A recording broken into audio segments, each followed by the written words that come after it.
Assalamualaikum warahmatullahi wabarakatuh. Warahmatullahi wabarakatuh. Bismillah, alhamdulillah, wassalatu wassalamu ala rasulillah wa ala alihi wa ashabihi wa mawalah. La hawla wa la quwwata illa billah. Para pemirsa, hadirin dan hadirat yang berbahagia, bahwa puasa itu sehat ditegaskan oleh baginda Nabi Sallallahu Alaihi Wasallam. Qala sumu tasihhu. Kata Nabi, berpuasalah kamu sekalian, pasti kamu akan sehat.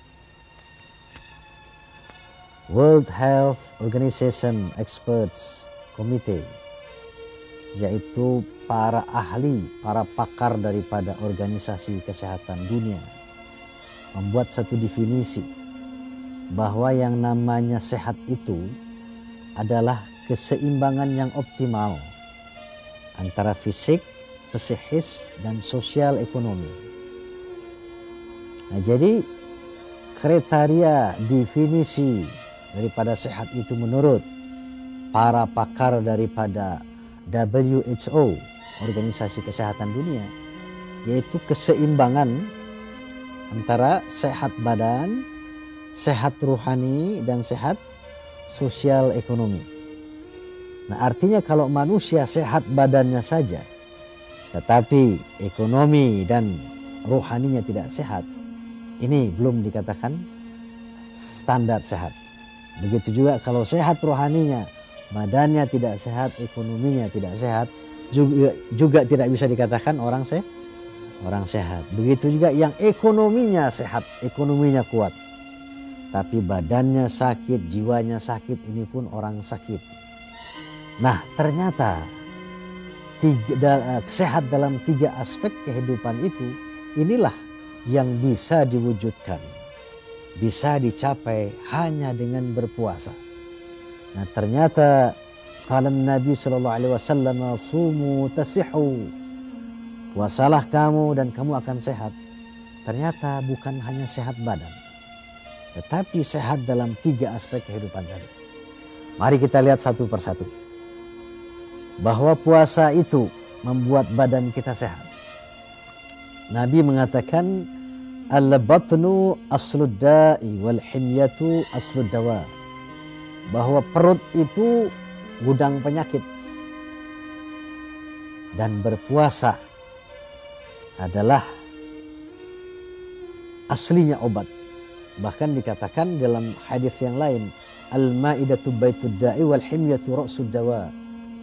Makanan itu sumber penyakit dan berpantang, berpuasa itu adalah rajanya obat. Kenapa demikian? Ternyata menurut ilmu kesehatan, orang yang berpuasa artinya mengosongkan perut daripada makanan.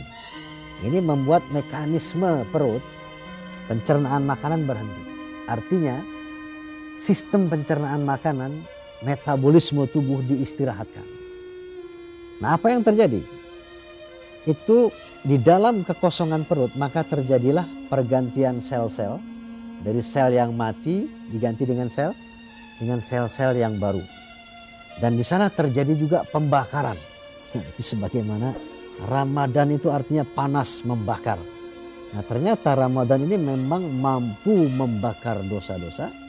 Nah, di dalam ilmu kesehatan, Ramadan mampu membakar dengan puasa tadi lemak-lemak dan kemudian racun-racun, sisa-sisa makanan yang terdapat dalam tubuh itu dibakar. Ya. Kelebihan kolesterol misalnya, ini dibakar dengan puasa tadi. Maka terjadi suatu oksidasi, pembakaran dalam tubuh. Nah, dengan pembakaran lemak, kemudian kolesterol ini, maka lemak yang memang banyak menimbulkan macam-macam penyakit terbakar oleh puasa tadi. Maka lenyaplah lemak, lenyaplah kelebihan kolesterol, yang ini yang membuat manusia menjadi sehat. Ya.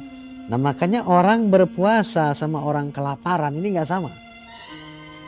Kalau orang puasa ada makanan tapi dia tahan untuk makan. Orang kelaparan pengen makan, makanannya nggak ada. Namanya kelaparan. Nah makanya orang kelaparan itu sakit. Seperti nggak usah kelaparan deh.